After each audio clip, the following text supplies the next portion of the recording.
ചില reaction video ചെയ്യുകയും ഇതുപോലെ കണ്ടന്റ് ക്രിയേറ്റർമാരായിട്ടുള്ള ആൾക്കാർക്കും വിഷമം ഉണ്ടാക്കുന്ന കാര്യമാണ് ഇപ്പോൾ ഞാൻ പറയാൻ പോകുന്നത്.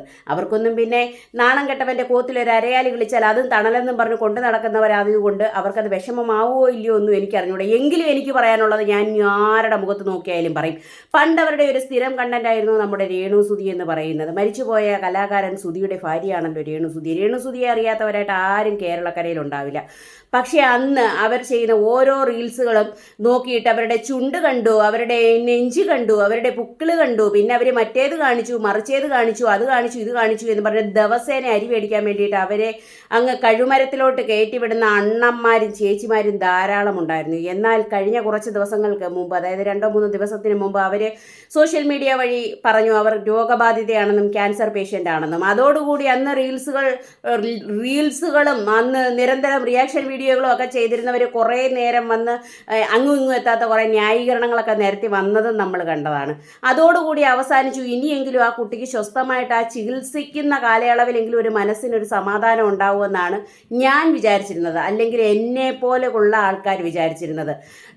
പക്ഷേ അവിടെയും അവർക്ക് മനസ്സമാധാനം നൽകില്ല. രേണുസുതി പോയാൽ പോട്ട്, എന്നാൽ ഇന്നലെ വരെ അവൾ തിരിഞ്ഞു നോക്കാതിരുന്ന മോൻ, അല്ലെങ്കിൽ അവക്കുള്ള അപരാധം കൊണ്ട് സഹികെട്ട മോൻ എന്നും പറഞ്ഞ് വാഴ്ത്തപ്പെട്ടവനായി കൊണ്ടു നടന്നിരുന്ന കിച്ചുവിനെ ഇന്ന് താണ്ടൊരു താഴ്ത്തപ്പെട്ടവനാക്കിയിരിക്കുകയാണ് നമ്മുടെ സോഷ്യൽ മീഡിയ. വീണ്ടും രേണുവിനെ തിരിഞ്ഞു നോക്കാത്ത കിച്ചു, രേണുവിന് വേണ്ടി കഷ്ടപ്പെടാൻ പോകുന്ന കിച്ചു, അങ്ങനെ പല പല തലക്കെട്ടുകളും ഹെഡിങ്ങുകളോടും കൂടി വന്നിരിക്കുകയാണ് നമ്മുടെ മാമ അണ്ണന്മാരും ചേച്ചിമാരും ഒക്കെ. ഇവരെക്കുറിച്ച് എനിക്ക് പറയാൻ ഒന്നേ ഉള്ളൂ, ലജ്ജാവഹം. ഇലനക്കിപ്പട്ടിയുടെ ചിറുനക്കിപ്പട്ടികളെ, നിനക്കൊക്കെ ജീവിക്കാൻ വേറൊരു നിവൃത്തിയുമില്ലെങ്കിൽ ഫുട്പാത്തിൽ ചെന്ന് തോർത്ത് വിരിച്ചിട്ട് തെണ്ടി തിന്നടോ.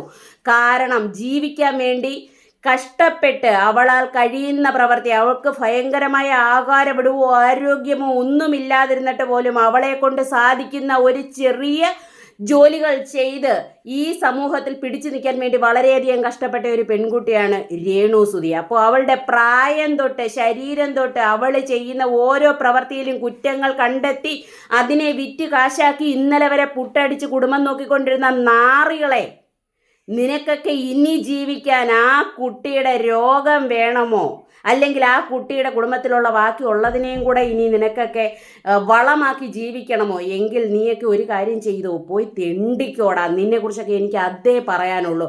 കാരണം ഇനി കുറച്ച് ദിവസമെങ്കിലും അതൊന്ന് ചികിത്സയ്ക്ക് പോകുന്ന സമയമെങ്കിലും അതിനൊരു മനസമാധാനം കൊടുത്തുകളാം. ഈ വീഡിയോ പലരിലും അസ്വസ്ഥത ഉണ്ടാക്കുമെന്ന് എനിക്കറിയാം. പക്ഷെ ആ അസ്വസ്ഥതയൊന്നും എന്നെ ബാധിക്കുന്നതേ അല്ല. ഇത്രയെങ്കിലും പറഞ്ഞില്ലെങ്കിൽ എൻ്റെ മനസ്സിനൊരു സ്വസ്ഥത ഉണ്ടാവില്ല. കാരണം